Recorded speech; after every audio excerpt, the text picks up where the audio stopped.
Audio क्रमांक 4।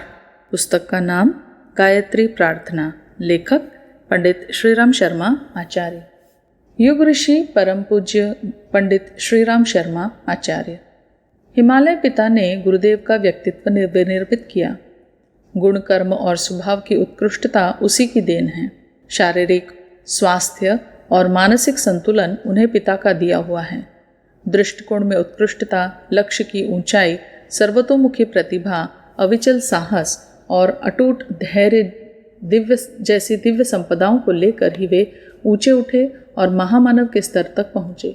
यदि ऊपर से यह अनुग्रह न मिला होता तो अपने बलबूते इतना उपार्जन करना तो दूर, इतनी सफलता मिलना असंभव नहीं तो कठिन अवश्य था। साधनों की दृष्टि से उन्हें असमर्थ और असहाय ही कहना चाहिए। पैसे की दृष्टि से हाथ खाली, मांगने में इतना संकोच जिससे किसी को आवश्यकता का पता भी न चले। भरपूर विज्ञापन न करने के कारण धनी लोगों की उपेक्षा आदि अनेक बाधक कारणों के रहते हुए भी अपनी योजनाएं धन के अभाव में रुकी नहीं।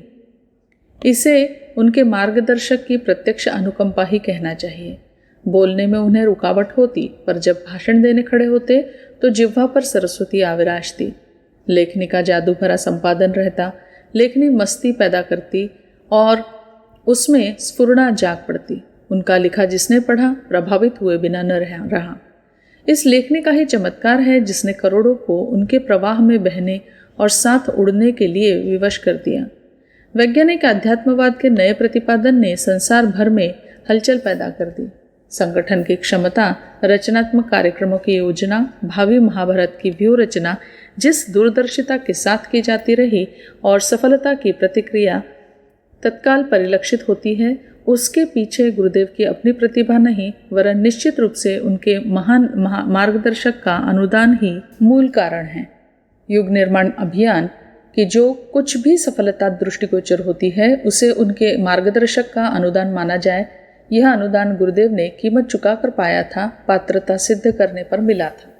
ब्रह्मवर्चस्व, आत्मबल और ऋषि तत्व उन्हें गायत्री माता से ही प्यार उपहार में मिला था। वे धनी नहीं थे, पर उनकी दिव्य संपदा का पारावार नहीं था। अपने निकट आने वाले किसी को भी खाली हाथ नहीं जाने देते।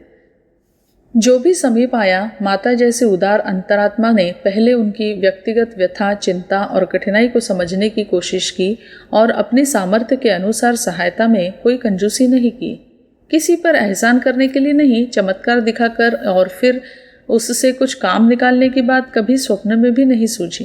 रोते हुए आने वाले हंसते हुए लौटे।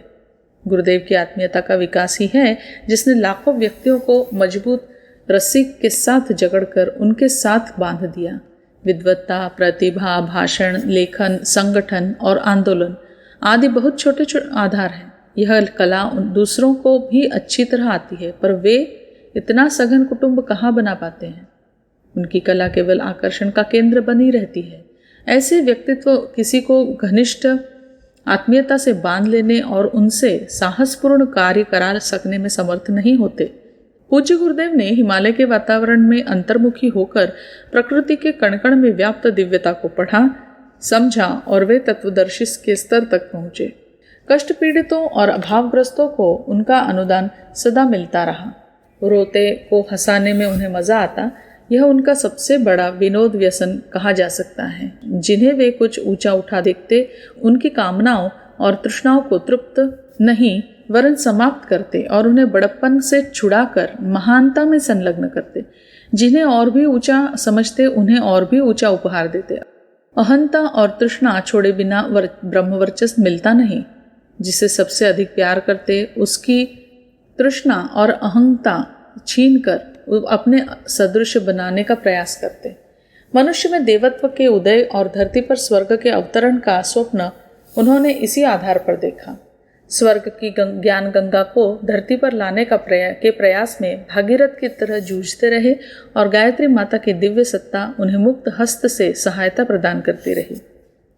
गुरुदेव की सबसे बड़ी देन यह है कि उन्होंने आस्तिकता की गरिमा को अपने जीवन की प्रयोगशाला में यथार्थ सिद्ध किया और उन लोगों का मुंह बंद किया जो इसे भ्रम या छद्म कहते रहे।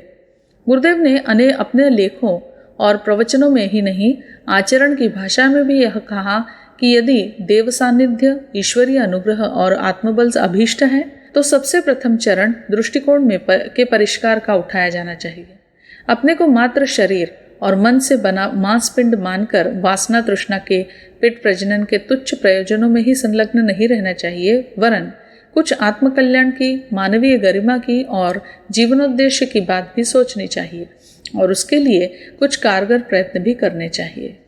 पूज्य गुरुदेव के संकल्प के साथ गुरु का बल और महाकाल का आश्वासन था कि वे किसी से भी बिना सहायता मांगे विचार क्रांति का माहौल तैयार करेंगे। उन्होंने सब कुछ दांव पर लगा दिया। कुछ धनपति वित्तीय समूहों ने उनके शुभ संकल्प को सुनकर धनराशि देने की बात कही तो उन्होंने अस्वीकार कर दिया। यह उनके ब्राह्मणत्व को एक चुनौती थी। यदि युग निर्माण परिवार के सदस्य ऐसे ही लोभ मोह में ग्रस्त, पेट और प्रजनन में व्यस्त और वासना तृष्णा का पशु जीवन जीकर मर जाते हैं तो यह गुरुदेव के लिए भी लज्जा की बात है और इस परिवार के लिए भी कलंक। हाथी के बच्चे बकरों की शक्ल में दिखे, इसमें अब उपहास हाथी का भी है और बच्चों का भी। परिवार जब बन ही गया है तो शोभा इसी में है कि उसका स्तर भी कुलपति के अनुरूप रहे। हर अभिभावक की अपनी संतान के प्रति ऐसी ही इच्छा रहती है। युग निर्माण परिवार का प्रत्येक सदस्य महामानवों की ऐतिहासिक भूमिका निभा सके, वो इसी उधेड़-बुन में लगे रहे। पूज्य गुरुदेव अपना तप और पुण्य देकर आत्मिक लालच भी इसीलिए पूरा करते रहे कि आगे चलकर संभवतः हम बालक उनके आदर्शों को अपनाने का साहस करें। वंदनीय माता भगवती देवी शर्मा। वंदनीय माता जी के जन्म के साथ ही भविष्यवक्ताओं ने यह बताया कि एक दैवी सत्ता शक्ति रूप में उनके घर आई है। साधारण से असाधारण बनती हुई यह ऐसे उत्कर्ष को प्राप्त होंगी कि करोड़ों व्यक्तियों की श्रद्धा का पात्र बनेंगी। हजारों लाखों व्यक्ति इस अन्नपूर्णा के द्वार पर भोजन करेंगे। कोई भी कभी भी इसका आशीर्वाद पा लेगा तो वह खाली हाथ नहीं जाएगा। एक ऐश्वर्यशाली संपन्न घर में जन्म लेने के बावजूद सादगी भरा जीवन ही उन्हें पसंद था। रेशमी कीमती वस्त्रों की तुलना में गांधी बाबा की बात कहकर सभी को खादी अपनाने की प्रेरणा देती और स्वयं भी वही पहनती। औरों को भोजन कराने, उनका आतिथ्य करने, उनके साथ सम्मानपूर्वक व्यवहार में वे सबसे आगे बढ़कर चलती। जिसने भी एक बार उनके हाथों प्यार भरे स्पर्श के साथ भोजन कर लिया, वह उन्हें सदा याद रखता। विवाह के बाद बड़ी प्रतिकूल परिस्थितियों में वे उस जमींदार घराने में पहुंची जहां आचार्य जी ओढ़ी हुई गरीबी का जीवन जी रहे थे।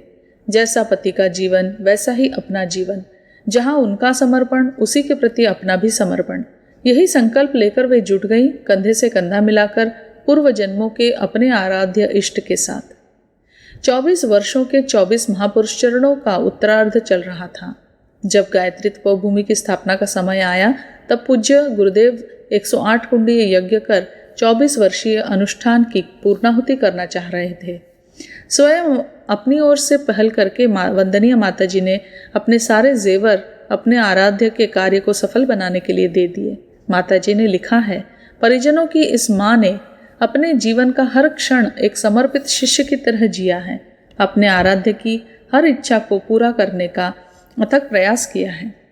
प्रत्यक्ष दृश्य पटल पर यदि हम दिखाई न भी पड़े तो हमारा कृतित्व जो अब तक गुरु सत्ता की अनुकंपा से बन पड़ा है, सबके लिए प्रेरणा का केंद्र बना रहेगा एवं हमारे बच्चे उत्तराधिकारी बनते हुए आदर्शों के क्षेत्र में प्रतिस्पर्धा करते हुए उज्जवल भविष्य समीप लाते दिखाई पड़ेंगे, ऐसा हमारा दृढ़ विश्वास है। गुरुदेव के तप की प्रभा जहाँ अपने तीव्र आकर्षण से चकाचौंध करती हैं, वहाँ वंदनीय माताजी का अपरिमित वात्सल्य हृदय की गहराइयों को तृप्त करता है। माताजी और गुरुदेव के रहस्यमय जीवन की अबूझ पहेली भले ही समझ में न आए, पर इतना अवश्य है कि यदि माताजी न होती तो मिशन का इतना विस्तार संभवतः न होता, यानी कि शक्ति न होती तो शायद शिव अपनी लीला विस्तार न कर पाते। पूज्य गुरुदेव ने लिखा, माताजी भगवान के वरदान की तरह हमारे जीवन में आई। उनके बगैर मिशन के उदय और विस्तार की कल्पना करना तक कठिन था। उन्होंने अपने आने के पहले दिन से ही स्वयं को तिल तिल गलाने का व्रत ले लिया। विरोध का तत्व तो उनमें जैसे था ही नहीं। यदि वे चाहती तो साधारण स्त्रियों की तरह मुझ पर रोज नई फरमाइशों के दबाव डाल सकती थी। ऐसे में न तो तपश्चर्या बनती और न लोक सेवा के अवसर हाथ लगते।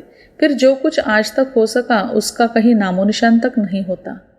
वंदनीय माताजी ने लिखा है, जहाँ तक कष्ट सहने का प्रश्न है, सारा जीवन तितिक्षा के अभ्यास में ही लगा है। गुरुदेव की छाया में रहकर अधिक नहीं तो इतना तो सीखा ही है कि आगत आपत्तियों के समय धैर्य, साहस और विवेक को दृढ़तापूर्वक अपनाए रहना चाहिए।